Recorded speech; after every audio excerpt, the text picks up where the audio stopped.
At the turn of the 20th century, rapid industrialization and urbanization led to a social upheaval, defined by goals for a civilization free of violence, disease, and mental ailments.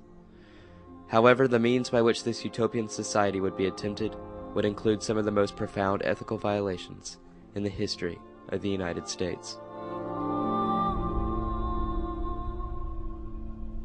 The president was behind it, liberals were behind it, conservatives were behind it, even the Catholic Church at one point was behind it.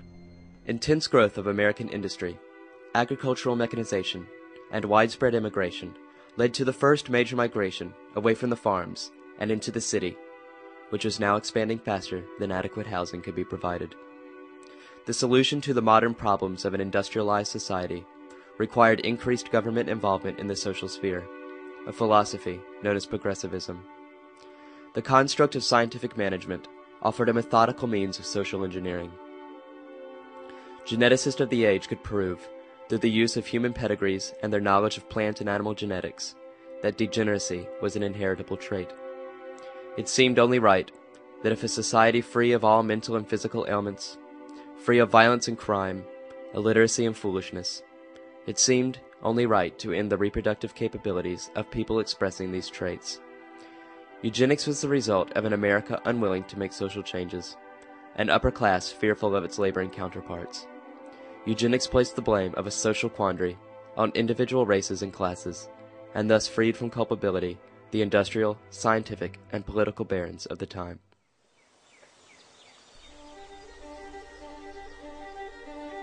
Cold Spring Harbor, New York, 1910. Charles B. Davenport, along with Harry H. Laughlin, both biologists and members of the American Breeders' Association, found the Eugenics Record Office with financial help from the Carnegie Institution. The ERO would be the headquarters of eugenic research in the United States for the next 34 years. Using various research methods, including human pedigrees, hereditary questionnaires, interviewing groups of special interest such as circus performers, and collecting census data, the ERO was able to justify the administration of eugenic laws nationwide, including immigration and marriage restrictions, race segregation, and forced sterilization of criminals and other undesirables. The ERO, however, was not only able to justify the eugenics atrocities, but integrated them into popular culture to make eugenics and related terms such as race hygiene household words. Popular literature published in the 1920s often donned eugenics in their subject matter, such as these manuals on raising a healthy family. Clergymen preached of the necessity for good marriages. Perhaps even more disturbing were the contests held at many state fairs, where awards were given to the fittest family. Those with the purest pedigrees and undoubtedly the most attractive phenotypes would receive awards, such as this medal with an inscription reading, "Yea, I have a goodly heritage." The eugenics movement spawned lots of people who were considered, even in their own time, out on the fringe, who even endorsed such things as euthanasia. But that was not a mainline part of the movement. It certainly became parts of the movement internationally, but not so much here in America. On March 9, 1907, the Indiana State Senate, in a vote of 28 to 16, made history by being the first jurisdiction in the world to force the sterilization of citizens it deemed unfit. Unfit to exist, unfit to reproduce. Connecticut was soon to follow. By the time Laughlin of the ERO had published his suggestion on how to implement legislation for forced human sterilization, 12 states had already put into place sterilization laws of their own. By 1924, 3,000 socially inadequate people had been sterilized. That same year, based on Laughlin's model, Aubrey E. Strode drafted Virginia's Eugenical Sterilization Act in an attempt to rid the state of defective persons. It passed in Virginia's General Assembly by a landslide. Immediately, the Virginia Colony for the Epileptic and Feeble-Minded selected 17-year-old Carrie Buck to be the first human sterilized under the act. Carrie had a feeble-minded child, the result of a raping by one of her relatives, and was daughter of a feeble-minded mother, Emma, already a resident on the Virginia colony. Carrie, purportedly carrying the genetic traits of feeble-mindedness and sexual promiscuity, was a fine candidate, as the law stated those to be sterilized must be probable potential parents of socially inadequate offspring. Carrie's feeble-mindedness was based on a male disposition by Laughlin, who had never met Carrie, and her sexual promiscuity was based on the testimony of her schoolteacher that she sent flirtatious notes to schoolboys.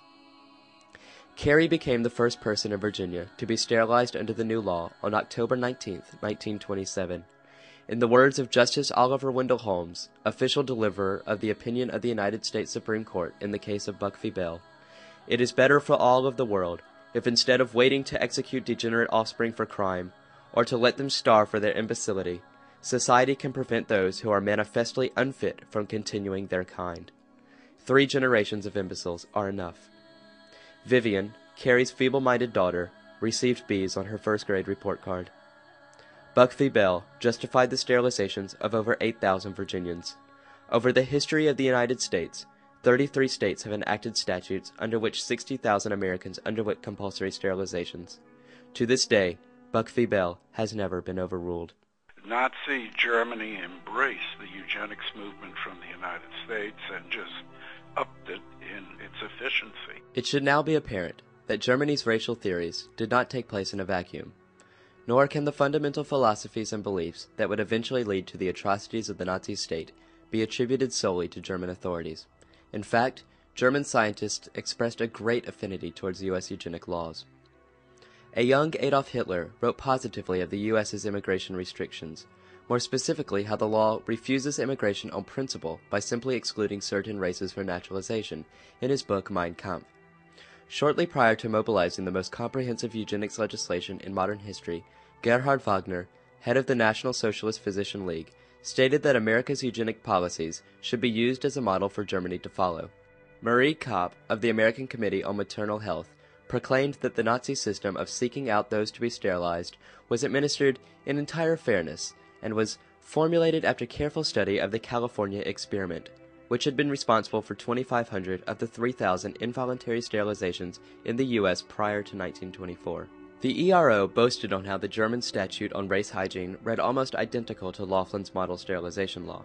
Laughlin had such a significant impact on Nazi racial legislature that he was awarded an honorary degree from the University of Heidelberg. Laughlin thanked the university for reaffirming the common understanding of German and American scientists of the nature of eugenics. This common understanding would be translated into the law on preventing hereditarily ill progeny, which would be responsible for over 375,000 sterilizations in the Nazi state. A number so impressive, one American eugenics advocate complained, "The Germans are beating us at our own game." The sterilization program of the Nazi state, modeled after Laughlin's law and other U.S. eugenic theories, would be a gross prelude to the exterminations of the Holocaust.